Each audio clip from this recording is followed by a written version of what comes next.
Olá, sou a professora Mari. Bem-vindos à nossa análise de hoje. E eu sou o professor Paulo.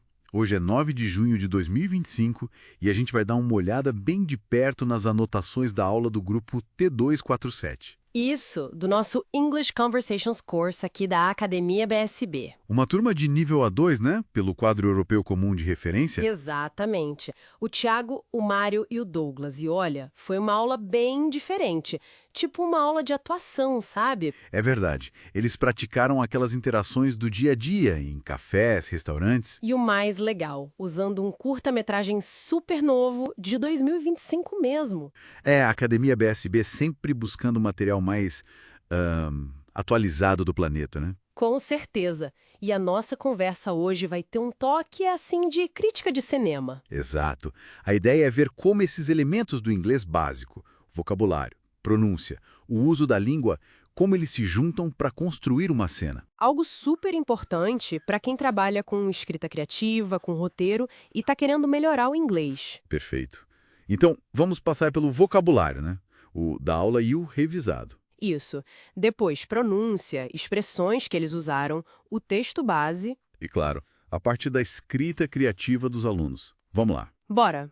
Começando então com o vocabulário da aula atual. Bom, para um roteirista, é essencial descrever o ambiente, a ação. Sim, e eles viram palavras como, por exemplo, glitching, que indicam um problema técnico, né? Uma falha. Glitching. Ou scramble. Sabe aquela correria para tentar arrumar as coisas? Então, scramble. Descreve bem o caos. E também termos para personagens, tipo seasoned, que é experiente. Supportive. Alguém que apoia. Loyal. Leal.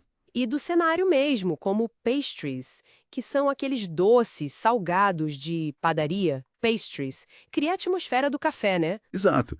E na revisão, eles voltaram em palavras como coffee, tea, listen. É bom fixar o básico para conseguir montar os diálogos depois. Sim, num dos exercícios era para completar tipo I love to drink in the morning. Aí a resposta era coffee. Simples, mas fundamental. E a pronúncia? Na revisão passada teve aquele detalhe interessante. Ah, sim. A diferença entre movie, filme, e move, mover. Uma coisinha de nada que muda tudo numa descrição de cena, né? Totalmente. E na aula atual, palavras do dia a dia do café. Tipo customer. Cliente. The customer is waiting. Customer. Isso. E pastry. Would you like a pastry? Pastry. Também ready, arrive, accept. Pequenos sons que fazem a diferença para clareza. Sem dúvida. Agora, o uso da linguagem. Aí que a coisa ganha cor, né? Pois é, expressões como rocky start. Um começo difícil, complicado. A imagem vem na hora. Ou refined taste, um gosto refinado. E aquela situação, nothing seems to be quite ready. Nada parece estar pronto. Perfeito para o caos inicial do café do Mário. Imagina a cena. O Mário lá, aflito. Oh céus, a máquina tá glitching de novo e os pastries não estão prontos. Definitivamente um rocking start. Exatamente. Comunica a atenção sem precisar de um parágrafo inteiro. É a economia do roteiro. Muito bom. E aí, depois de ver essas ferramentas, eles foram para a prática. Isso. O ponto de partida foi um texto, né?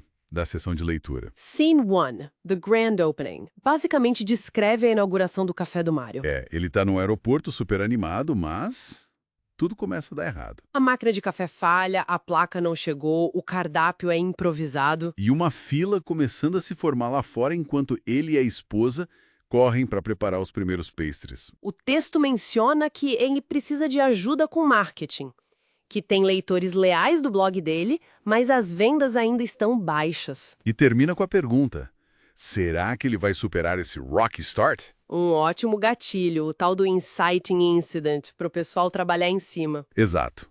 E aí veio a tarefa de escrita. Mario's Coffee Shop, The First Encounter. Cada um tinha que criar um diálogo ou um diário em primeira pessoa dentro dessa cena caótica. E olhando a parte do Douglas, que fez o Mr. Pazelli, um cliente chegando da China. Ah, interessante. Ele usa o vocabulário da aula, né? Tenta pedir coffee, um pastry, usa estruturas como Can I have, I accept your suggestion. Mesmo com toda a confusão do café, Sim. Ele consegue passar a ideia de um viajante cansado, com fome, de forma bem concisa. Mostra que ele aplicou o que aprendeu. e o legal é pensar na dinâmica do grupo, que o Thiago e o Mário escreveram deve ter trazido outros ângulos, né? Com certeza. Talvez a visão do próprio Mário, o desespero dele, ou outro cliente mais impaciente. É essa combinação de vozes que enriquece a história, como no cinema mesmo. Essencial para o screenwriting. No geral, avaliando o grupo T247, Tiago, Mário, Douglas, a gente viu um progresso bom na escrita criativa. Eles estão conseguindo usar o vocabulário e as estruturas do A2 num contexto de contar uma história, né? Exato. É um passo importante para chegar no B1. E o uso das expressões como rock start mostra que eles estão começando a pegar essas nuances, esses jeitos de falar. Sim. E o vocabulário novo glitching, scramble, supportive, loyal, pastries, deu mais ferramenta para eles descreverem essas situações de serviço, de negócio. Enriqueceram o repertório. Sem dúvida. E na próxima aula, o foco vai ser interações em restaurantes, mais a fundo ainda. Interessante. Aí fica a pergunta no ar. Será que o Mário vai conseguir dar a volta por cima depois desse rock start todo? Ou será que o próximo cliente vai trazer um desafio ainda maior para o café dele? Suspense. Vamos descobrir em breve. Bom, obrigada pela companhia nessa análise. E como a gente sempre diz aqui na Academia BSB, It's not only about the language, it's all about communication.